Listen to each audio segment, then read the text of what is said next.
I think we all understand, just a matter of time, and the time was going to be tonight in the Garden that he would pass Ray Allen. And the man that Ray Allen passed, Reggie Miller, in the building. Of course, Pop is there too, and Dad made more than 1,200 threes in his NBA career. But you're talking about some guys that could flat fill it.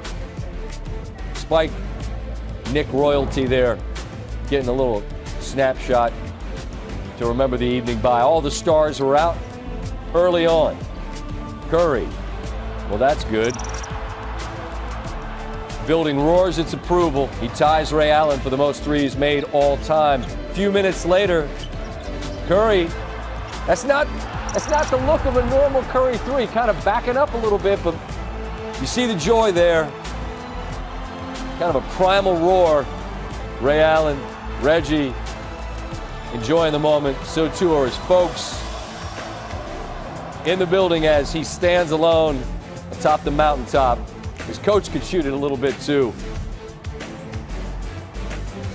And the embraces all around, the emotion of the moment. Game's just starting, so you got to try to, I would guess, process it, enjoy it, and then do your best to get right back into the mode of competing. Here's how Draymond reacted. You too, boy. Yes, sir. Hell yeah. Hell yeah. Way to work, boy. That's great. Greatness. Thank you. Thank you. Okay. Put that to bed. That's what the people came to see. They came to see history. Now there's a ball game, and it's tied at 54s. What a look. Curry, Jordan Poole, who punches that one home. Little look away. In transition, the goggles from Draymond. On the other end, Julius Randle, regulate the left hand off the window with the kind roll. John Stewart, Pete Davis is side by side. Steve's obsessed with Pete. Randle at 31. There's Wiggins, a three. Curry, off balance bank. Then Iguodala. Curry, all three of these, and the Warriors would lead it by 7 heading into the final 12 minutes. Good ball movement here. They pass it well. Damian Lee gets the look. And Curry's the one celebrating on the bench. As you saw the Duke stars celebrating a little bit earlier. Curry's back out on the floor to do his thing one more time. Warriors get the victory. Some thoughts when it's over, beginning with Curry, man of the moment. It was a beautiful, I'll call it ending to this last week, and the build up to getting this number, and it was a special atmosphere. I knew the Garden would deliver in terms of just how iconic this place is, but I can't say it enough. I appreciate so much the way the fans embraced the moment with me and let me just kind of get lost in it. And it was just a special moment for sure that I appreciate and I'll remember for the rest of my life. The aftermath was more emotional than I expected it to be. You know, it was just an outpouring of love and support for Steph from seemingly everybody in the building. So beautiful, beautiful moment.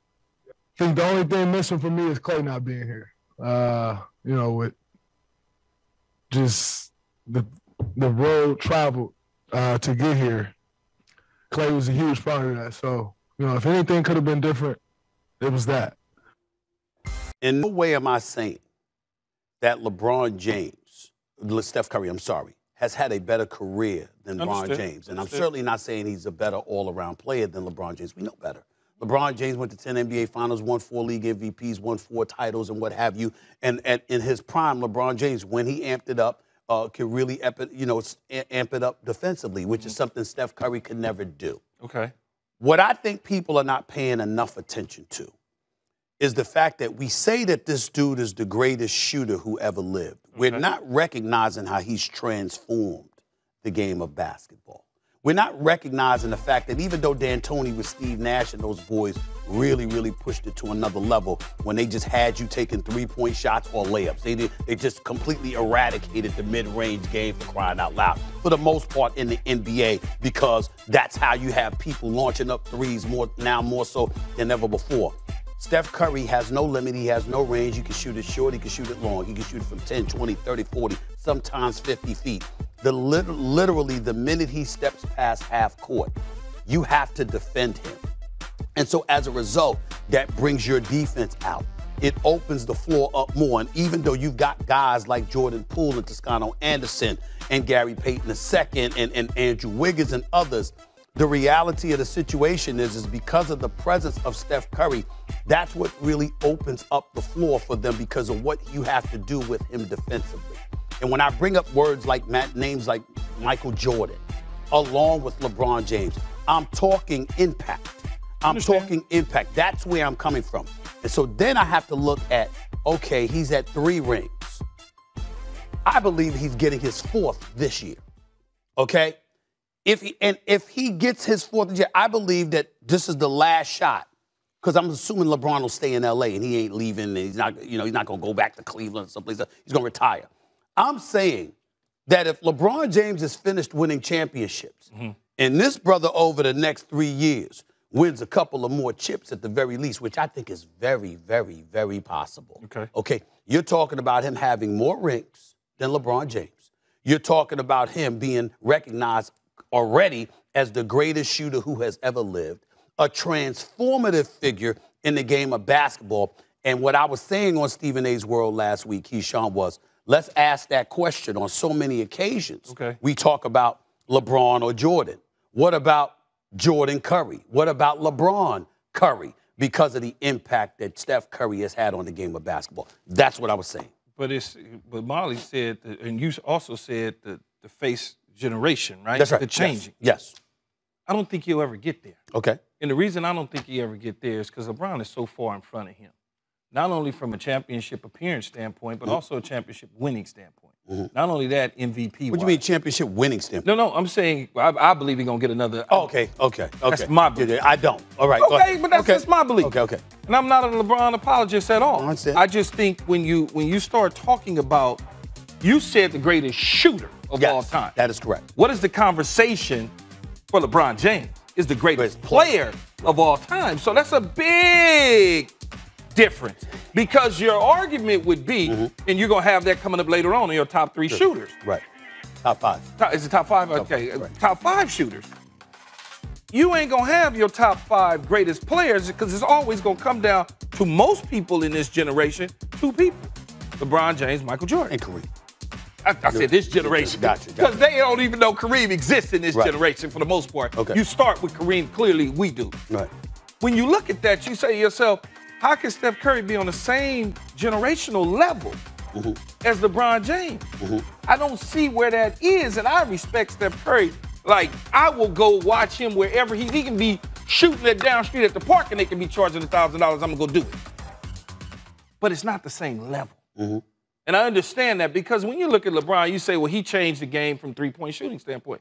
Well, LeBron James changed the game from a body style, the 6'8", guard that basically can be a forward, can be a 5, can be a 4, can shoot, can't stop him in the paint. Ridiculous. So he changed it from that standpoint because we never seen that prior to LeBron. You're talking about the greatness of LeBron James as a player and as a talent.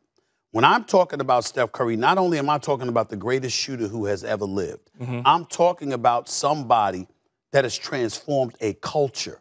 You've got kids going to the park, launching three-pointers, trying to do that. Yeah, my son is at the hip right now. You see what I'm saying? I mean, that's what it is. You see what I'm saying? No, I do. And that's why I wanted context to it. But that's where the context, and then listen, there were people in LeBron James' camp that reached out, like, what the hell did you say? So I understand where everybody's coming from when you hear what I'm saying. But I'm like, just step back and think about it from an impact perspective. Because when we think about Jordan, we thought about Magic and Bird. And then how Jordan elevated individuality because he was so far and above, superior to all of his peers. You don't think talent-wise. And I'm not saying LeBron wasn't. Don't get me wrong. No, but I'm going to say you don't think that LeBron made the big three, so to speak, people started to come to be the big three, that was somewhat of an individualized situation? He gets blamed for that, but remember. Well, that's blaming by people that just want to blame. But let me say this. He gets blamed for that, but hear me out.